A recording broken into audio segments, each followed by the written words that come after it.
Assalamualaikum warahmatullahi wabarakatuh. Waalaikumsalam warahmatullahi wabarakatuh.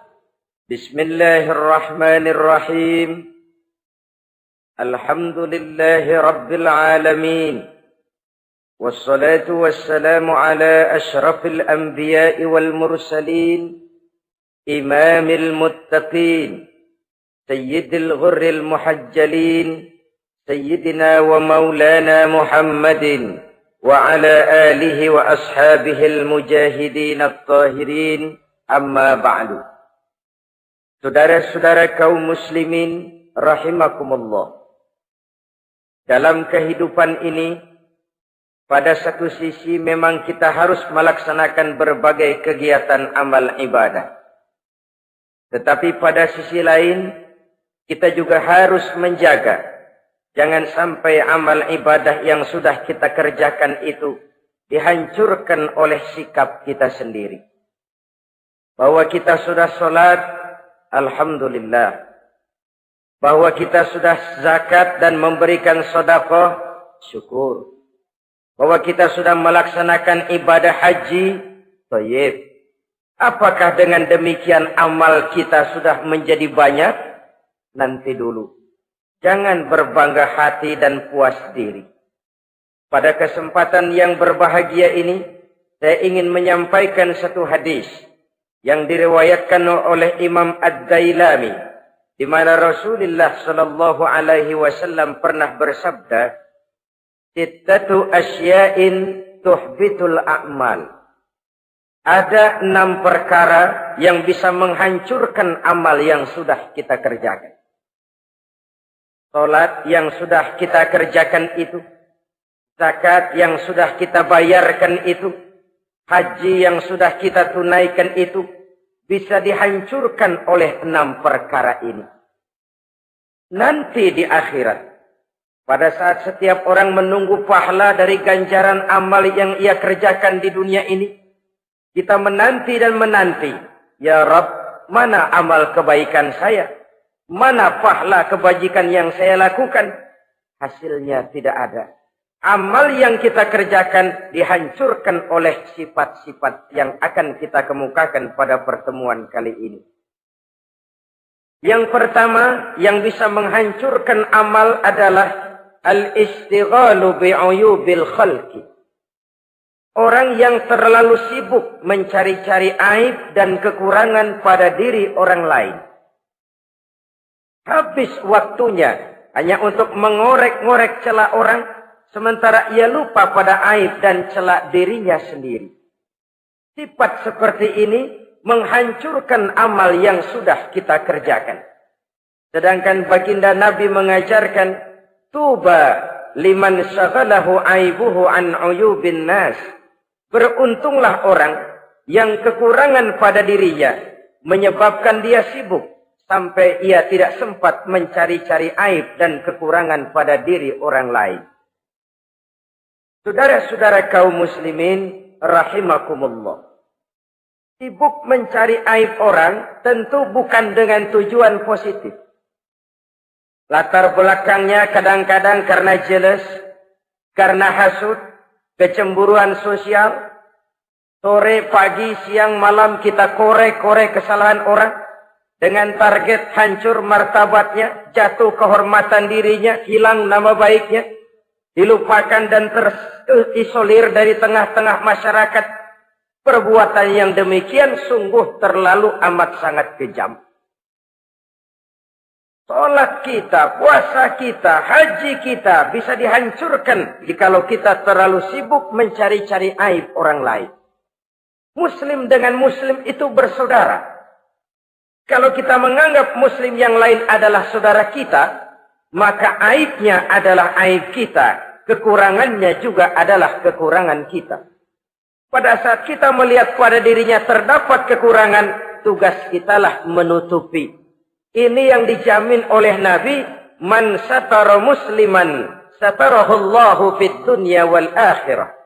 Siapa yang menutupi aib dan celah orang-orang beriman, Allah akan menutupi aib dan celaknya di hari akhirat nanti. Zaman sekarang, zaman gosip. Zaman sekarang, zaman isu. Sehingga hal yang 1 meter pun dapat jadi 5 meter. Yang 5 meter dapat saja menjadi 10 meter. Kita sibuk membumbui hal-hal yang kita tidak tahu duduk perkara yang sebenarnya. Bahkan lebih celaka, kadang-kadang kita malah sok tahu. Memberikan vonis dari sudut pandang kita sendiri. Adalah tidak bijaksana jika kita mengukur baju orang lain dengan badan sendiri. Baju orang lain kita ukur pakai badan kita. Tentu saja enggak pas. Begitulah. Terlalu sibuk mencari-cari aib orang lain. Menghancurkan amal ibadah yang sudah kita kerjakan. Na'udzubillah. Summa na'udzubillah. Kadang-kadang hadir majelis taklim di pengajian. Ngaji setengah jam. Ngomongin orang 2 jam setengah. Tekor, defisit. Belum bergeser dari majelis taklim. Ini kan penyakit rohani. Di mana kedudukan kita antara sesama muslim bagaikan satu tubuh. Kalau yang satu sakit, yang lain ikut merasakan sakit. Yang satu terhina, yang lain ikut merasakan terhina. Jadi pada saat kita melihat aib orang lain, kita ceritakan di mana-mana, kita bongkar di mana-mana. Tentu satu hal yang jelas, kita tidak senang kepada orang itu. Kita tidak senang kepada orang itu. Dan kalau sudah tidak senang, maka fungsi persaudaraan bisa berubah menjadi permusuhan. Oleh sebab itu, kalau ada 2 orang berselisih, boleh kita bohong untuk mendamaikan 2 orang tadi. Misalnya si A sama si B berantem nih, jengkel, marah-marahan. Saudara datang ke rumah si A. A, saya dengar kamu lagi marahan sama B. Iya itu si B, kurang ajar. Bangsat, bajingan, tengik. Pokoknya kalau ketemu, awas. Ah, saya kira sih nggak begitu. A, tadi saya ketemu B, dia bilang malah kangen sama sampean. Dia pengen ketemu, ingat masa lalu zaman sebantal berdua, sebatang rokok berdua. Dia kangen pengen ketemu. Padahal si B nggak ngomong apa-apa sama saya. Saya olah sedemikian rupa sampai si A tenang. A tenang, saya datang ke rumah B. B, katanya kamu lagi marahan sama si A. Iya tuh A, kunyuk monyet. Udahlah, pokoknya kalau ketemu dia saya hantam habis. Ah, barusan saya ketemu si A, dia bilang pengen ketemu ente. Pengen ngobrol kayak dulu, mengembalikan keharmonisan yang hilang, mengembalikan kehangatan persaudaraan yang lenyap. Si A tenang, si B adem. Kenapa? Karena bohong saya. Kesana saya ademin, kesini saya ademin. Jenis bohong seperti ini berpahala. Kenapa? Tujuannya mendamaikan orang yang sedang berselisih. Tapi kan orang bermental seperti ini jarang. Yang banyak kan tukang kompor sekarang. Taruh angetin sini, angetin murub deh. Datang sama A, lu marahan sama B. Iya, gue kesel banget sama B. Emang? Wow. Diemang-emangin. Oh, udah, pokoknya gue mah kalau jadi elu takut sama si B, gue buka celana, gue pakai rok deh. Si A panas. A panas, datang ke rumah B. Komporin lagi. Dua-duanya panas, koslet, terjadi perkelahian. Biang iblisnya tukang kompornya. Sampai untuk mendamaikan 2 orang yang berselisih. Diizinkan berdusta. Kenapa? Prinsip Islam itu Islam. Mencari jalan damai. Bukan mengeruhkan suasana. Inilah realitas di tengah-tengah masyarakat. Enakan ngomporin daripada nyiramin. Enakan manasin daripada mendamaikan 2 orang yang sedang berselisih. Apalagi kalau kita punya kepentingan. Main nimbrung aja kayak toge. Kagak ngerti urusan. Nyampur aja nyampur. Toge kan begitu. Toge ada laksa nimbrung. Ada gado-gado ngikut. Ada kredok masuk. Kagak ngerti juntrungan masalah. Main nyampur aja nyampur. Ini kan tidak objektif namanya. Nah, mental seperti ini, wah, sholatnya khusyuk. zakat bayar, sedekah iya, tapi kalau suka cari-cari aib orang, jembreng kesalahan orang di mana-mana, salatnya, puasanya, hajinya bisa dihancurkan oleh mental yang seperti ini.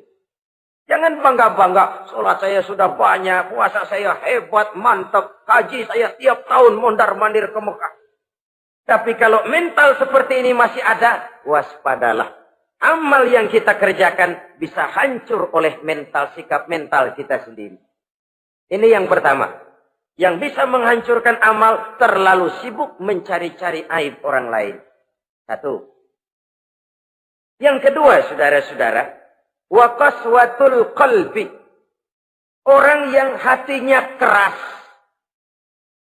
tidak mempan diberikan nasihat. Baik nasihat yang datang dari luar dirinya, ataupun nasihat yang datang dari dalam dirinya. Hatinya keras. Dikasih muka tembok, kulit badak, kuping kebo. Makhluk apa namanya itu? Wallahu a'lam. Rai gedek. Pantas ya kalau kita lihat sejarah, Islam itu turun di semenanjung Arabia. Sebagai test case. Masyarakat Arab 14 abad yang lalu dikenal keras, kasar, brutal, primitif. Dari berbagai aspek kehidupan. Standar, kalau di tengah masyarakat yang begitu keras Islam berhasil, masyarakat lain lebih mudah masuk. Rasulullah diutus di Cianjur, lalu dakwahnya sukses, saya nggak kagum. Paling-paling datang Nabi ke Cianjur disambut dengan ramah. Enggak, Rasul. Ayo nama kumaha Rasul wae, ayo nama itu. Pasti aman, damai, tidak ada cerita perang. Tapi Masya Allah, turun di tengah satu struktur sosial yang keras, kasar, primitif. Menghadapi orang yang hatinya keras seperti ini. Apa prinsip kebijaksanaan yang dilaksanakan oleh Rasul dalam menerapkan syariat Islam? Pertama, at-tadrij bit tasyri'. Dalam melaksanakan syariat, prosesnya melalui tahapan. Contoh, jahiliyah dulu itu paling senang sama mabuk. Geng. Pinteler. Oh, jahiliyah itu kalau sudah mabuk nggak cuma minum, mandi pakai arak. Subhanallah, mandi pakai arak. Menghadapi masyarakat yang seperti ini, apa strategi syariat Islam? Mula-mula ayat yang turun. Yas'alunaka 'anil khamri wal maisir, qul fihima ismun kabirun wa manafi'un linnas. Mereka bertanya kepadamu, hai Muhammad, tentang arak. Katakan, arak itu ada manfaatnya, tapi juga ada bahayanya. Bahayanya lebih besar daripada manfaatnya. Tidak diharamkan dulu, tidak. Cuman dikasih sen. Teler emang enak. Oh, melayang ke langit. Cuman ada bahayanya. Bahayanya lebih besar daripada manfaatnya. Dikasih gambaran, dikasih sen. Tidak diharamkan mutlak dulu, tidak. Bertahap dikit dulu. Nih. Urusannya begini nih. Ada manfaatnya, tapi ada bahayanya. Bahayanya lebih besar daripada manfaatnya. Jak rasio berpikir. Setelah tahu bahayanya lebih besar, kan dikit-dikit mulain jauh. Mulain ngurangin, jaga jarak. Setelah ada jarak, turun peringatan kedua. La taqrabus salata wa antum sukara. Jangan dekati salat kalau kamu lagi mabuk. Salat sehari semalam 5 kali. Berarti 5 kali mereka harus jaga diri. Jangan sampai mabuk. Makin jauh. Setelah jauh sekali, kira-kira tidak goyah, turun vonis. Innamal khamru wal maisir wal ansab wal azlamu rijsun min amali syaitan fajtanibu la'allakum tuflihun. Arak itu najis, kotor, perbuatan setan. Jauhi. pasti kamu akan beruntung. Baru timbul hukum haramnya. Orang udah nggak kaget. Kenapa? Pagi-pagi udah dikasih sen. Bahayanya lebih besar. Kalau sholat jangan, kalau mabuk jangan mendekati sholat. Makin jauh. Ini tahapan. Sama juga kita kan. Begitu jebrol lahirnya cuman susu ibu. Gedean dikit sang Ambon. Kan gitu. Gedean dikit pisang ulek. Gedean dikit nasi. Udah gede bener jengkol jijelin.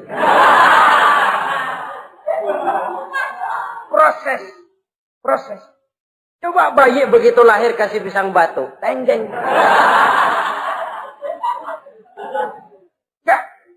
Gak kuat menerima, belum waktunya.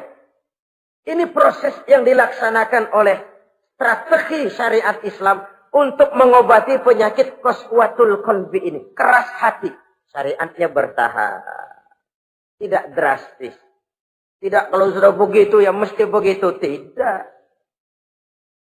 Konsep kedua.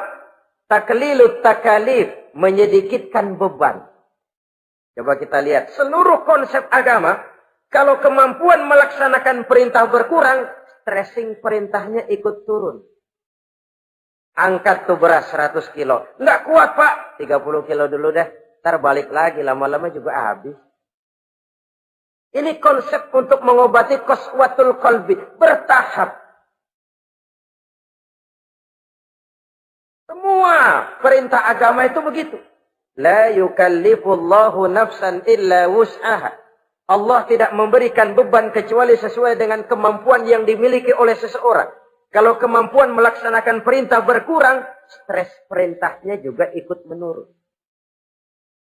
Sholat wajib diri. Kalau mampu. Gak bisa pak sholat berdiri.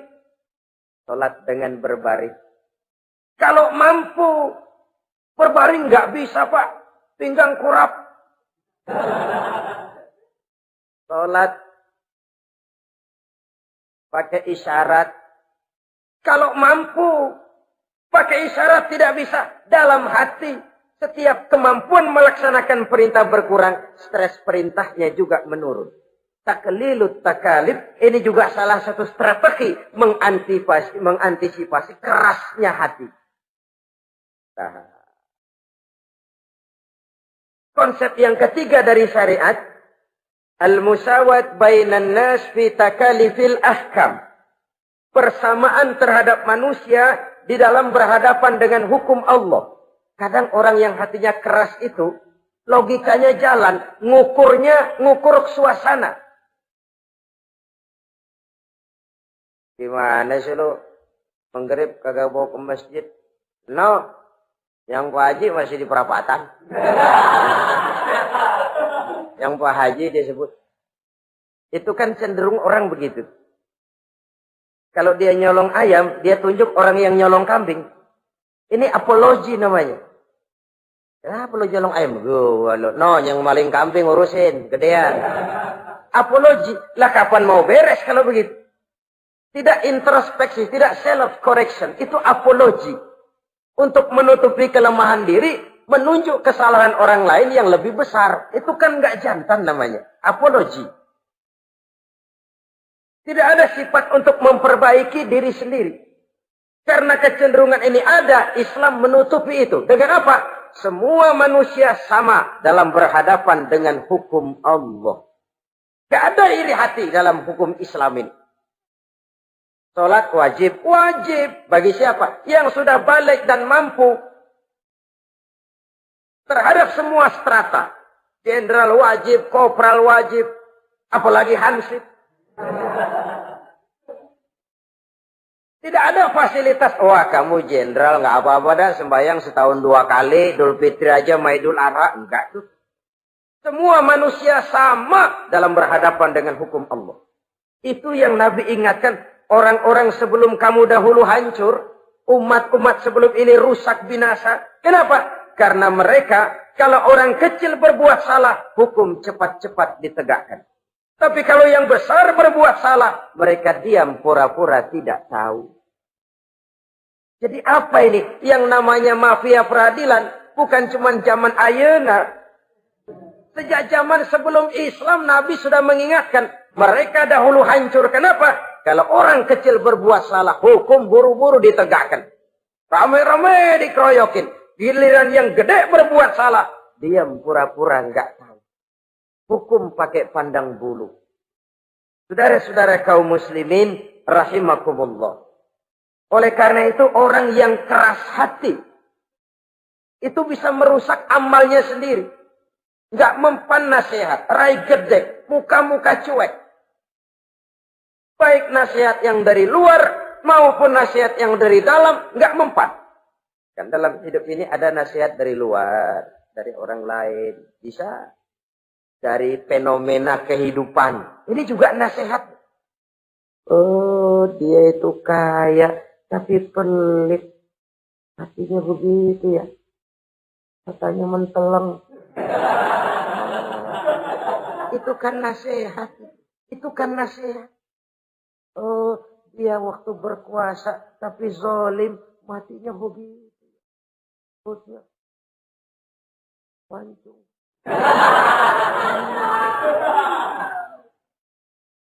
Fenomena kehidupan yang kita lihat, yang kita dengar, yang kita saksikan, itu semuanya bisa nasihat. Unzuru kaifa kana akibatul mukadzibin. Lihat kehidupan ini. Dunia ini kan sebuah sekolahan besar. Semua yang kita lihat, kita saksikan, kita pelajari, bisa jadi contoh buat kita. Orang yang bijak, yang bisa mengambil hikmah dari manapun datangnya. Baik dari yang baik, maupun dari yang tidak baik.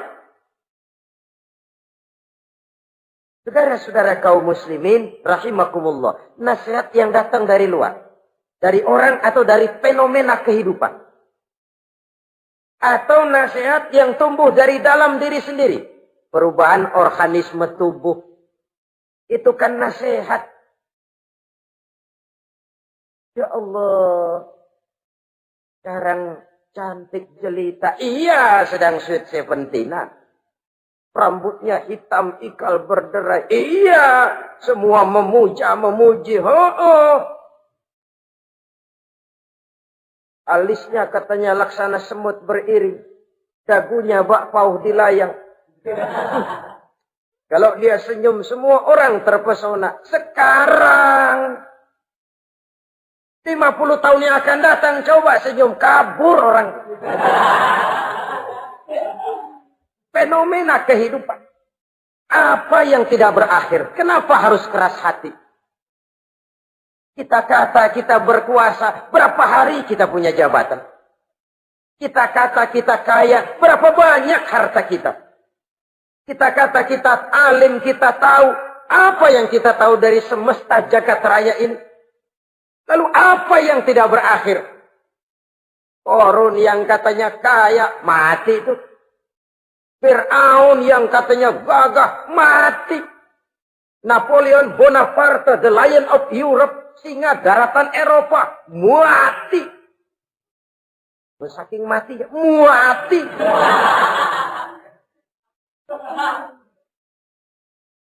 Kenapa harus keras hati? Kenapa tidak melihat perubahan fenomena alam sekitar ini? Apa yang tidak berakhir?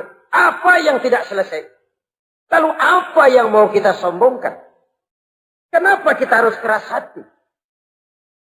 Tiga pantas dalam hadis kursi Allah menyatakan al-kibriya'u libasi. Sombong itu pakaianku. Manusia enggak pantas pakai pakaianku. Kegedean. Pakaian Allah mau dipakai. Kalau Allah sombong, udah pantas aja udah. Kenapa? Kagak ada Tuhan lain selain dia. Udah pantas dia nyombong. Kita nyombong apaan? Oleh sebab itu, beruntung orang kalau diberikan hati yang lembut. Mudah menerima kebenaran. Peka terhadap kesulitan orang lain. Ringan tangan memberikan pertolongan buat mereka yang memang memerlukan. Dan enggak semua orang dikasih begitu. Enggak semua orang. Lain ya. Umar bin Khattab sikapnya keras. Tapi hatinya gampang menerima kebenaran. Nah, lain orang kayak begini. Keras sikap boleh keras, tapi hati mudah menerima kebenaran. Wah, kalau Umar kerasnya kan luar biasa. Tapi hatinya kok gampang menerima kebenaran. Ini hidayah. Coba lihat waktu berita Rasulullah meninggal dunia. Sampaikan oleh para sahabat, Umar jengkel, cabut pedang. Siapa bilang Muhammad mati, saya tabas batang lehernya. Dia enggak siap menghadapi kenyataan. Emosinya yang jalan, bukan rasionya. Keras. Bilang deh, Muhammad meninggal. Saya tabas batang lehernya. Untung ada Sayyidina Abu Bakar.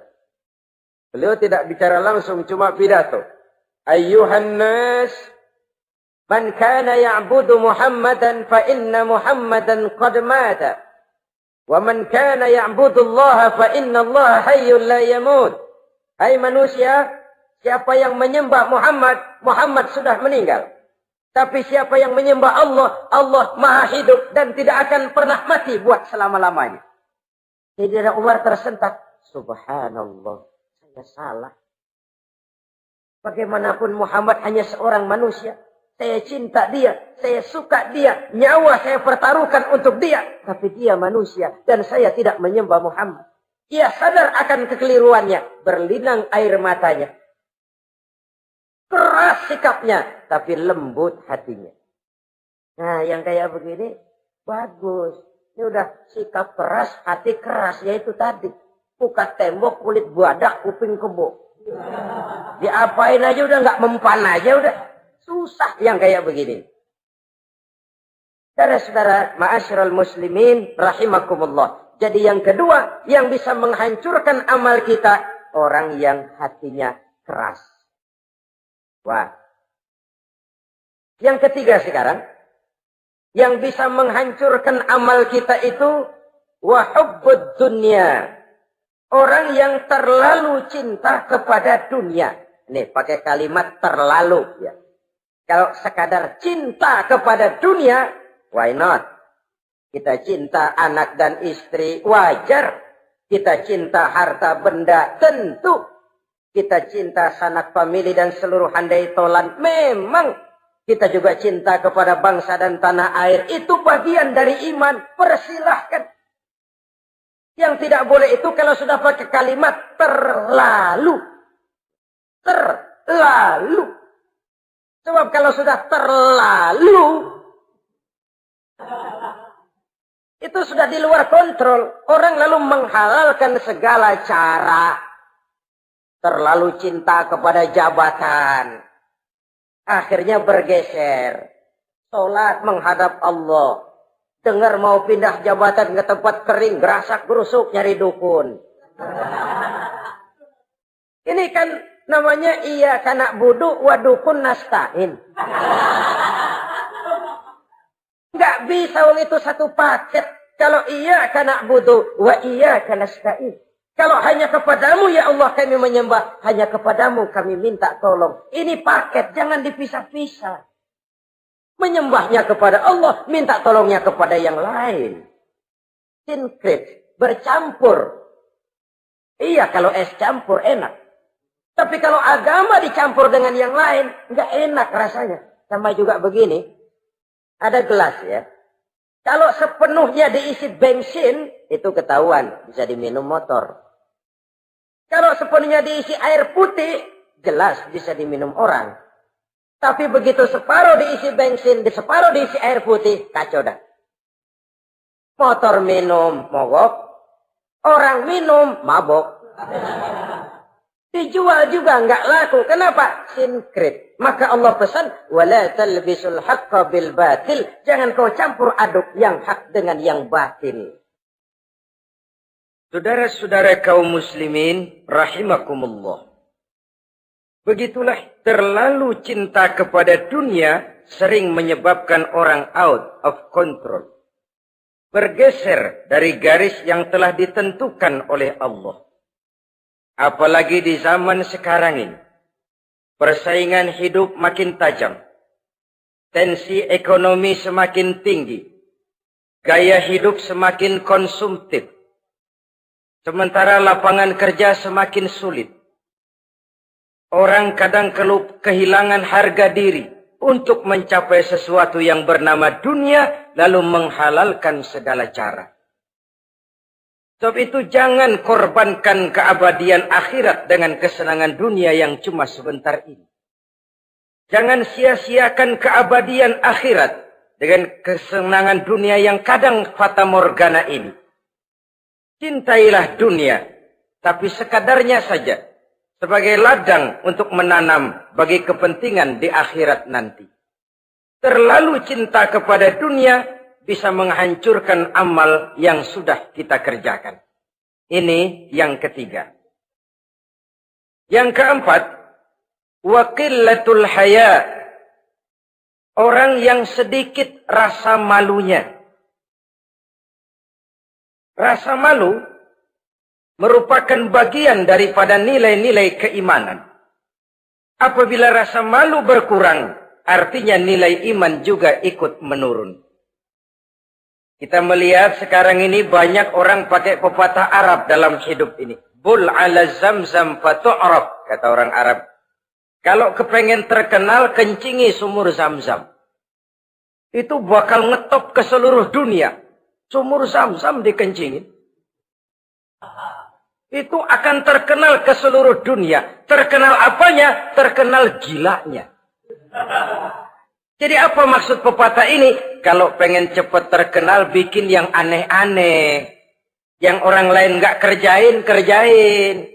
Yang orang lain nggak pakai, pakai. Nanti kan aneh, dilihat orang. Kalau dilihat orang kan cepat ngetop. Pantas apa tidak nomor 18. Yang penting terkenal aja dulu dah. Artinya apa? Rasa malu dikuburin. Rasa malu disingkirin. Kalau sudah sedikit rasa malu, tidak terhalang melakukan perbuatan-perbuatan yang negatif. Satu contoh. Tujuan utama diperintahkan berpakaian itu kan menutup aurat. Tapi Rasul pernah mengatakan, satu saat nanti akan muncul perempuan nisa'un kasiyat, ariyat, ma'ilat, mumilat, ru'usuhunna ka'asnimatil bukhtil ma'ilat.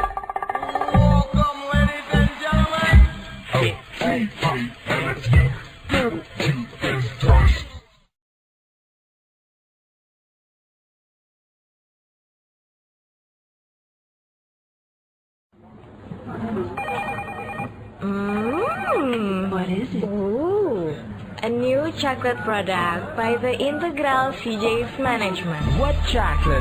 No, my girl. It's a new CJ's brand. Kepalanya ditata begitu rupa persis kayak punggung onta. Itu rambut lagu apa tahu deh. Ini kan fenomena berpakaian tapi telanjang. Kenapa? Yang dikejar mode, yang dikejar merek. Kiblatnya Paris, London, Roma. Imamnya siapa? Pierre Cardin, Christian Dior, Escada, Etienne Egner. Merek yang dikejar, mode yang dikejar, aurat pontang-panting. Ditambah oleh tayangan-tayangan berbagai iklan yang merangsang anak-anak kita untuk hidup konsumtif.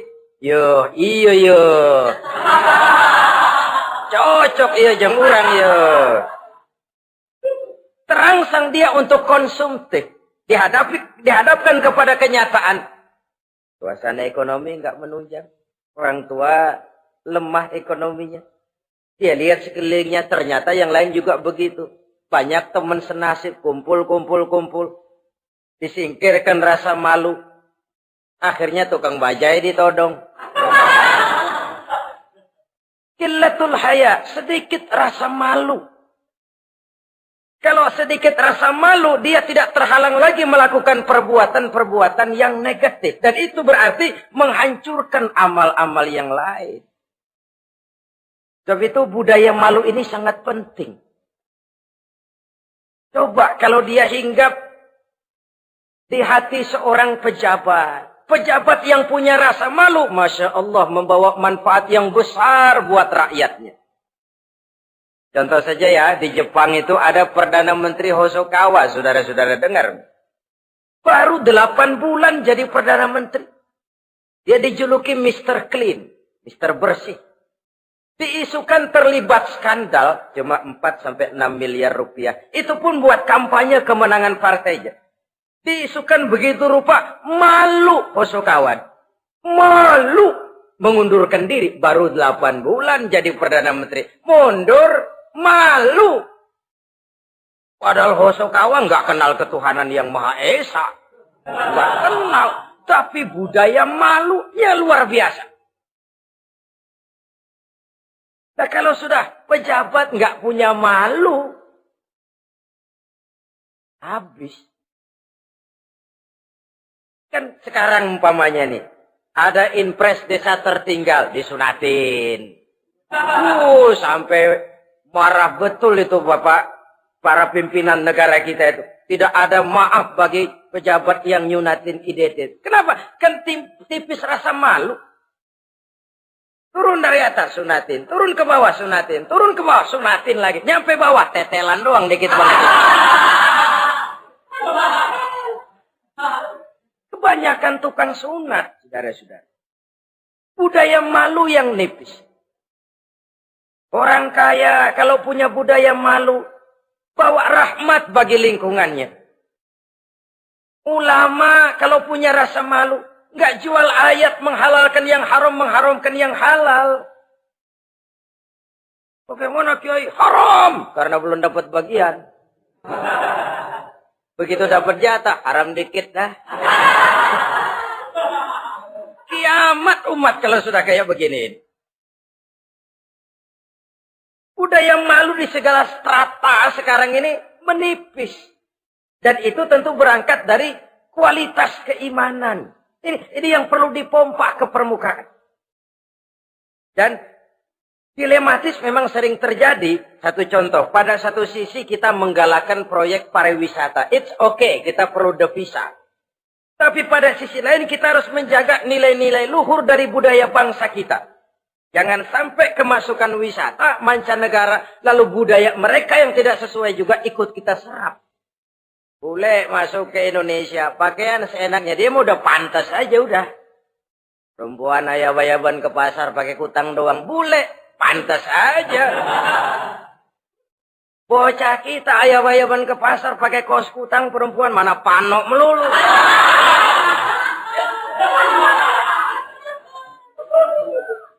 Menipisnya budaya malu. Ada standar. Bahwa mode, hal kedua. Merek apalagi. Yang pertama itu menutup aurat. Dari sisi berpakaian saja. Kalau anak-anak kita diracuni oleh yang namanya mode, diracuni oleh yang namanya merek, dia akan terbuai hidup dalam alam kepalsuan. Sekarang ini hidung pesek bisa dibikin mancung. Kulit keriput jadi kencang. Operasi plastik. Pada sisi lain pengaruh duit juga luar biasa. Ya laki-laki keriput kalau habis gusuran kencang lagi. Pasaran keras lagi. Oleh sebab itu budaya malu ini perlu kita kembangkan. Supaya di semua strata sosial memiliki budaya yang namanya malu. Sederhana memang, tapi tidak semudah mengucapkannya. Sampai-sampai dijadikan taruhan, al-haya'u minal iman. Rasa malu itu bagian daripada iman. Dan malu yang tertinggi, kalau sudah punya malu kepada Allah, itu puncak. Puncaknya di situ. Kalau cuma malu sama mertua, ngaling aja dikit, dia kagak tahu. Kalau cuma malu kepada petugas keamanan, terlalu banyak tempat yang mereka nggak lihat. Tapi kalau sudah budaya malu kepada Allah, tidak sejengkal tanah pun terhalang dari pengetahuan Allah. Ini nantinya juga punya pengaruh sosial. Sosial kontrol sekarang juga sudah renggang. Dulu kalau ada hal yang dianggap aib, satu kampung tahu. Malunya selebar awak. Sekarang budaya hidup sudah individualis. Tetangga mau apa kayak cuek aja udah. Akhirnya orang anteng lah. Nggak apa-apa ini dah tenang aja dah. Besok begitu aja lagi. Sosial kontrol juga sudah agak renggang sekarang ini. Kalau dulu orang punya rasa sosial kontrol yang begitu dekat. Oleh sebab itu, budaya malu merupakan bagian daripada iman. Orang yang sedikit rasa malunya bisa lepas kontrol. Kalau dia sudah lepas kontrol, dia bisa melakukan hal-hal yang merusak amal perbuatannya sendiri.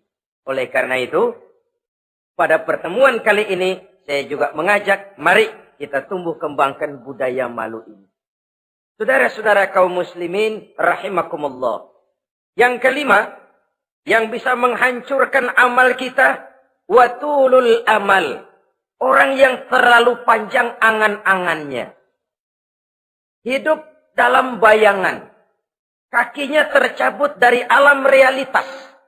Mengharap burung terbang tinggi, tapi punai di tangan cepat-cepat dilepas. Akhirnya burung di tangan terlepas, punai juga tidak datang. Terlalu panjang angan-angan. Hidup cuma nunggu keajaiban. Yang diwiridin jikalau. Orang sudah kemana-mana dia masih anteng. Jikalau, andai kata, umpama misalnya.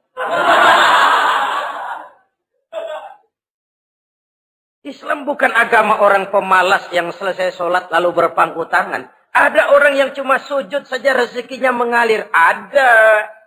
Ada orang yang cuma munajat di keheningan malam. Rezekinya mengucur. Ada. Tapi kan bukan kelas kita. Itu kelas antara dia dengan Allah, tidak ada jarak lagi.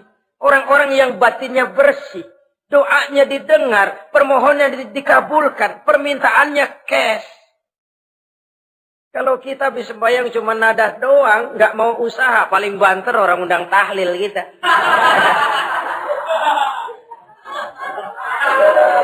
Sebesek campur gretan udah. Kita ini tahap yang bekerja, berusaha, berdoa, tawakal. Pernah dalam satu sholat Jumat Rasulullah di masjid, ada seorang sahabat Baduy datang dari pedalaman mau sholat Jumat, turun dari onta cepat-cepat masuk ke masjid. Ditegur oleh Rasul, ontamu sudah kamu ikat? Belum ya Rasul. Kenapa? Saya tawakal kepada Allah. Marah Rasul. Keluar, ikat ontamu, masuk lagi ke masjid, baru tawakal. Sederhana sekali, tapi inilah gambaran kehidupan. Ikat ontamu baik-baik, baru tawakal. Kalau nggak diikat, udah tawakal, terus hilang, tawakalnya salah. Sudah diikat rapi-rapi, masih hilang juga. Nah, tawakalnya benar. Sudah usaha, sudah ikhtiar. Toh hilang juga. Gambarannya sederhana. Ikat ontamu baik-baik, lalu masuk ke masjid, barulah engkau bertawakal. Jangan onta dibiarin keliaran lalu tawakal. Tawakalnya yang salah. Saudara kaum muslimin rahimakumullah. Islam mengajarkan keseimbangan. Kita wajib berusaha, tapi tidak wajib untuk berhasil. Hasil itu hak prerogatifnya Allah. Berusahalah sebagaimana harusnya di satu sisi, tapi minta tolonglah kepada Allah di sisi lain. Ada keseimbangan. Orang yang terlalu panjang angan-angannya biasanya malas bekerja. Terangsang ngejar kerjaan yang gede, yang kecil kagak dikerjain. Akhirnya yang kecil lewat, yang gede kagak datang. Padahal rezeki itu kan yang penting mudawamahnya ya, rutinnya. Biar banyak tapi begitu sekali datang banyak, begitu stok 10 tahun kagak datang terus. Sengsara juga. Yang penting mudawamah, continue-nya itu. Biarin duit sih banyak, asal rutin aja. Gak apa-apa. Tulul amal, terlalu panjang angan-angan. Hidup di alam bayangan. Terlepas kaki dari akar kenyataan. Hidup ini kan kenyataan, harus dihadapi secara nyata. Islam ini agama yang wajar, hiduplah secara wajar. Jangan melakukan sesuatu yang memang bukan makom kita di situ. Artinya apa? Kalau memang kita cangkir, lalu minta air seember, kan lebihnya mubazir. Cangkir minta air diisiin seember. Buat apa lebihnya? Bukan makom kita. Jangan tercabut dari akar kenyataan. Siapa sih kita ini? Jangan ibadah baru ala kadarnya, sikap udah kayak wali. Iyalah kalau wali cuma sujud, permohonannya makbul. Kenapa? Dia dengan Allah itu nggak ada jarak. Kita, lapisan dosa kita yang bikin jarak. Makanya sering dijelaskan ya. Kalau ada hadis, siapa yang baca Bismillahirrahmanirrahim, dia lewat di atas air, beku itu air, dia bisa jalan di atas air. Bismillah saja bisa jalan di air. Tapi kan soalnya kemudian, Bismillahnya orang yang bagaimana? Model kita, maaf lah, 1000 kali baca Bismillah, lewat di empang, tenggelam kita. Bukan Bismillahnya yang lain. Yang baca mentalnya, pribadinya yang lain. Makom kita belum di situ. Kalau memang makom kita masih harus berusaha. Bahwa nanti Allah berikan rizki lewat jalan yang tidak kita sangka-sangka. Itu sih urusan Allah. Itu sih haknya Allah. Tapi urusan kita harus berusaha sebagaimana harusnya kita berusaha. Ya, emang jodoh dari Tuhan, apanya pakai nyari, nanti juga aja datang cuma nenek-nenek kali.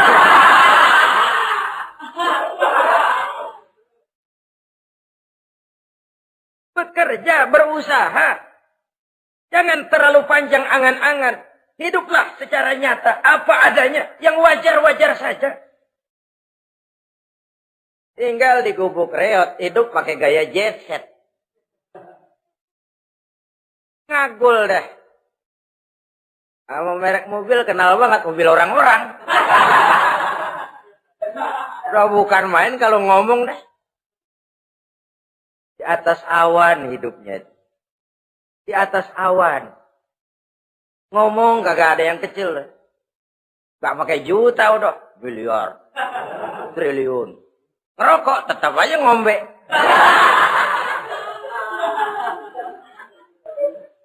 Silahkan mengharap burung terbang tinggi. Tapi punai di tangan jangan dilepas. Realitas apa? Idealisme boleh terbang setinggi langit. Tapi kaki tetap berpijak di alam realitas. Ayo kita ngambil contoh dari Rasulullah Shallallahu Alaihi Wasallam. Rasulullah itu kan dikasih mukjizat, fasilitas, tapi nggak ngandelin. Buktinya apa? Nabi hijrah ke Madinah. Itu kan manusia. Posisi kita terjepit. Ayo hijrah, berangkat. Gak ngandelin Tuhan. Pojok ini dikepung, kirim dah apaan kayak biar pada mampus nih orang ini. Enggak tuh. Enggak. Walaupun beliau punya mukjizat. Tapi enggak ngandeli. Kenapa kita enggak lihat itu? Perang Uhud kalah. Berlumur darah dari kakinya yang mulia itu. Kalau ngandelin mukjizat, apa pantas Nabi kakinya sampai berdarah? Apa pantas sampai kalah? Kenapa enggak rekes, simsalabim, hancur musuh? Tidak, beliau tidak tercabut dari akar kenyataan. Beliau manusia, hidup dan berjuang secara manusiawi. Perkara Allah mau kirimkan mukjizat, itu haknya Allah. Waktu di Taif, saudara masih ingat. Dilontari dengan batu, menghindar ke kebun anggur. Turun malaikat Jibril, Muhammad, innallaha amaroni an uti'ak. Allah perintahkan saya datang menemuimu di sini untuk mendengar komandomu. Sekarang apa mau kamu? Kalau mau kau orang Taif yang melontari kau dengan batu hancur, saat ini saya angkat Jabal Uhud. Saya timpakan mereka biar mati semua. Bagaimana? Dalam keadaan terpojok. Dilemparin batu, dikeroyokin, menghindar ke kebun anggur. Turun Jibril nawarin bantuan. Apa jawab Nabi? Jangan Jibril. Jangan.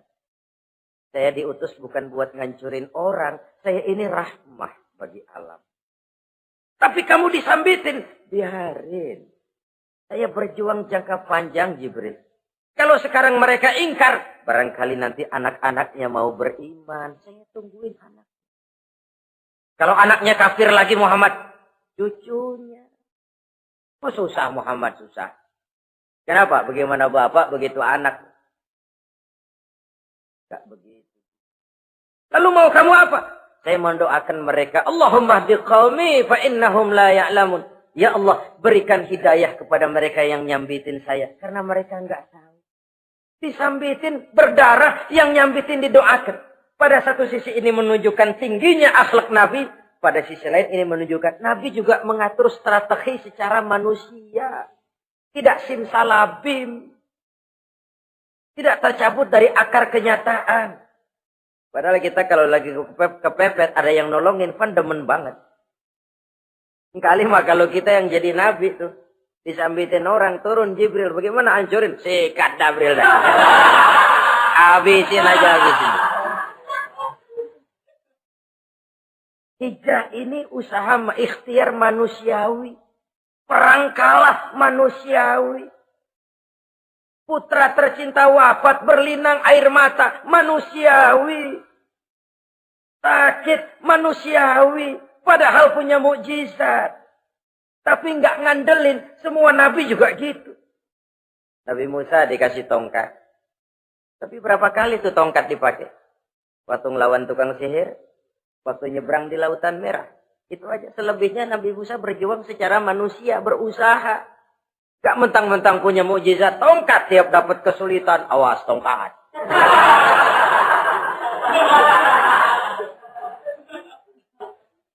Utuh manusiawi. Nah, ini Rasul. Kenapa kita nggak lihat itu? Kenapa kita lalu tercabut dari akar kenyataan dan hidup dalam khayalan? Sampai di satu anekdot yang menyentuh. Sekarang ini akibat tayangan-tayangan televisi begitu rupa. Ada seorang bapak ditanya sama anaknya. Pak, Tuhan sama Batman kuatan mana sih?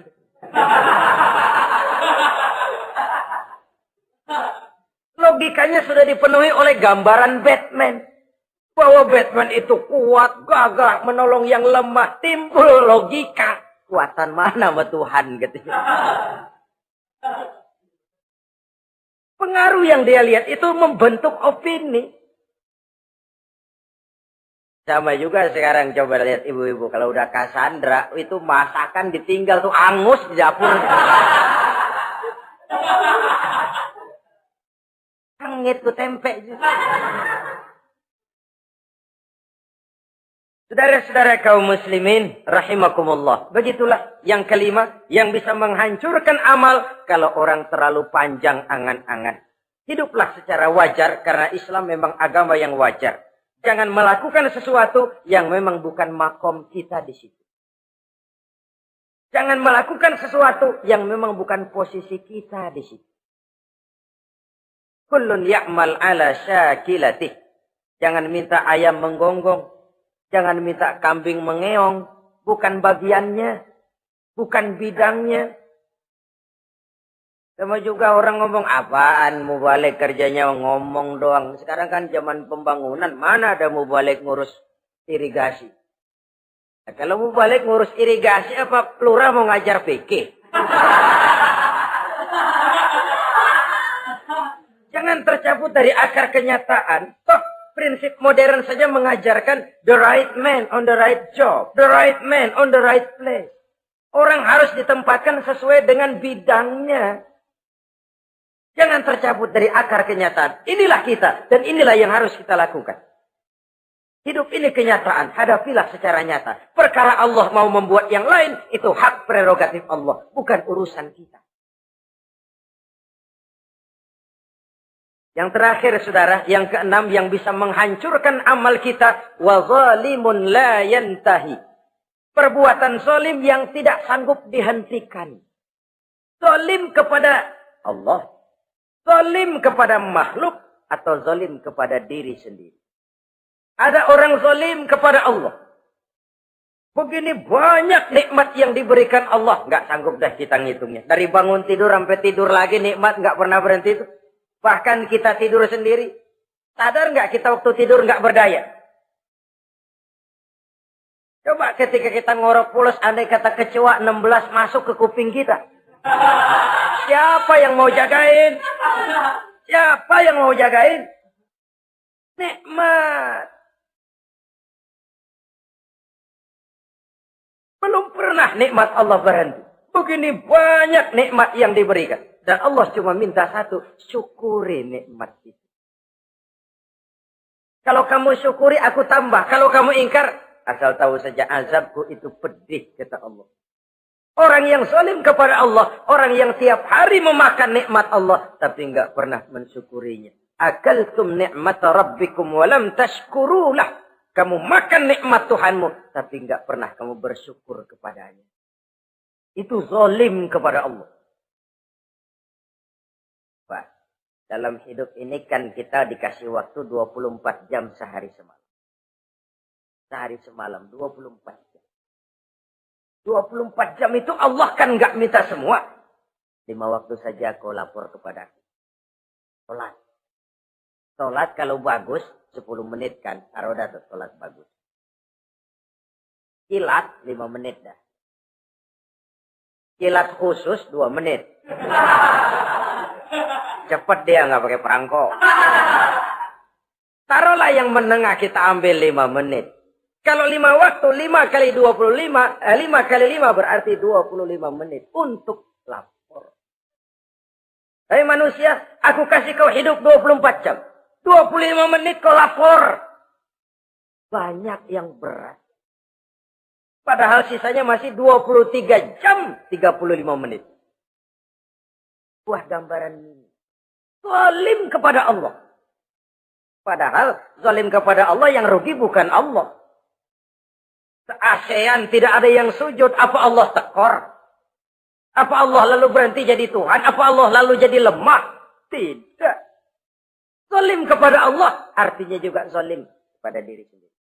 Lalu zalim kepada sesama makhluk. Kadang tidak kita sengaja. Karena itu dalam Islam tidak ada kebebasan mandiri. Ya contohnya ya. Kita beli radio. Kita setel di rumah kita sekeras-kerasnya. Terus dalam hati nih. Radio gue. Beli gue pakai duit gue. Gue setel di rumah gue. Sekeras-kerasnya urusan apa sama orang. Kata kita. Tetangga kita kan boleh juga ngomong begitu. Mata gue. Yang ngantuk gue. Gue tidur di kamar gue. Kenapa suara radio lu masuk kemari? Ini kebebasan saya nyetel radio. Dibatasi oleh kebebasan tetangga saya yang mau tidur. Kalau saya perturutkan nafsu saya sudah zalim kepada dia. Zalim kepada orang lain. Dan yang banyak tidak kita sadari, zalim kepada diri sendiri. Membiarkan diri hanyut dalam munkarat dan tanpa ada usaha untuk menghentikannya. Tidak ada orang yang bisa mencelakakan diri kita terus-menerus kalau bukan diri kita sendiri. Tidak ada yang bisa menyelamatkan diri kita kalau bukan kemauan kita yang tinggi untuk menyelamatkannya. Allah sudah ciptakan kita dalam bentuk yang paling mulia. Fi ahsani taqwim. Dari sekian banyak makhluk yang diciptakan Allah, tidak ada yang sekomplit, seindah, secantik manusia. Ini harus dijaga. Jangan posisi yang sudah tinggi ini kita rendahkan sendiri. Fi ahsani taqwim posisi kita. Tapi kita rendahkan, kita kembali asfala safilin. Posisi yang paling rendah, kita zalimi diri kita sendiri. Karena itu, zalim kepada Allah, zalim kepada orang lain, zalim kepada diri sendiri, akarnya sama, mendatangkan kerugian. Dan bisa merusak amal yang sudah kita kerjakan. Oleh karena itu, mari sama-sama kita berusaha. Pada satu sisi kita melaksanakan amal ibadah sebagaimana yang seharusnya. Tapi pada sisi lain kita menjaga nilai-nilai ibadah. Jangan sampai hancur oleh perbuatan kita sendiri. Sekianlah jumpa kita kali ini. Insya Allah kita lanjutkan di lain kesempatan.